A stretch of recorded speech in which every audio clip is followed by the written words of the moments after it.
Hello, government students. This is sort of a welcome back video, and I thought I would cover some expectations and moving forward and just to try to bring us back together. There will be a second video posted today that will be directions for your first assignment for distance learning. How exciting!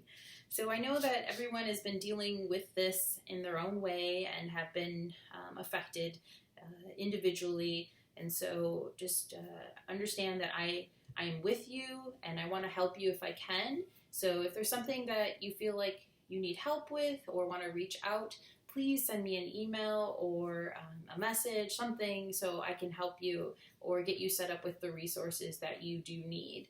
And this first assignment is sort of connecting us all together in this process and understanding that we might be all feeling the same.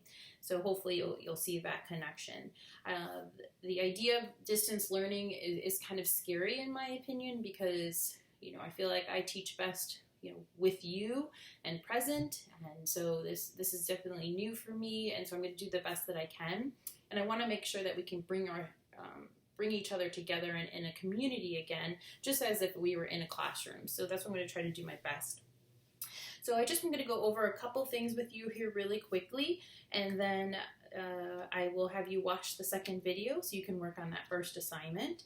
So if you're curious as to what expectations are for this class on distance learning, I don't really know yet because I'm still trying to figure out the best way to provide material and resources and teach you. So as the course moves forward, I might be a little bit more specific, but I do have two expectations.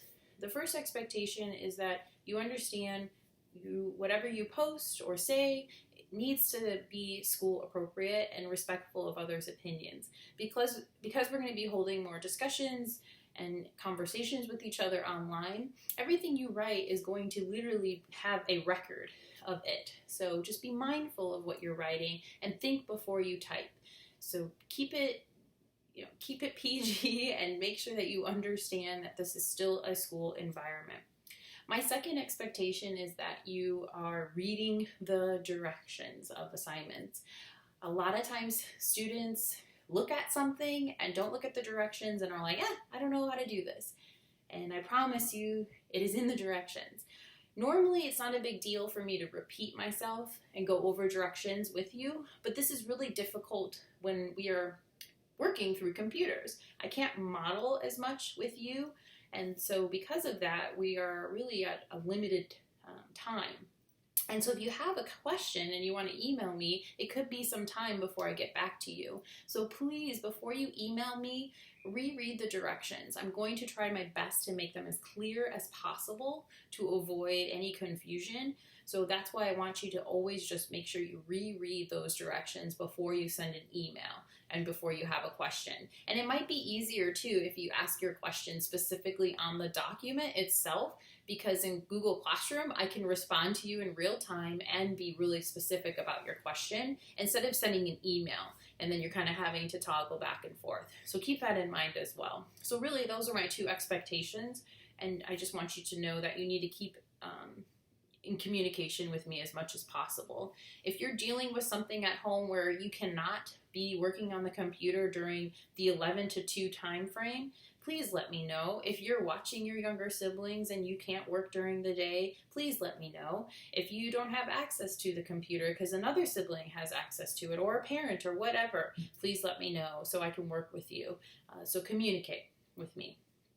The focus for the rest of the school year is going to be mainly on the Constitution. There's only so much we can cover because we only have so much time during the week, and there's only a little bit I can actually communicate with you through the screen. So we're going to really be focusing on the Constitution and the 3 branches of government, and we'll be looking at, civic participation, which basically means what do you do when you turn 18 and how do you participate in the political process. And we'll also be looking at some current events as well as we were doing in our classroom. So anyway, those are kind of the topics that we're going to be looking at for the rest of the year. I don't have answers to questions about tests and other maybe more specific things about what to expect because we haven't been told answers to those questions.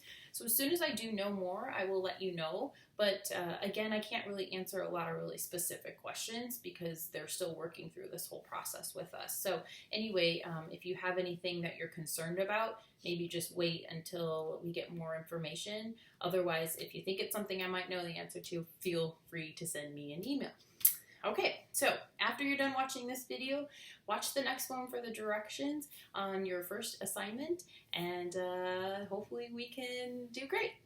All right, see you soon.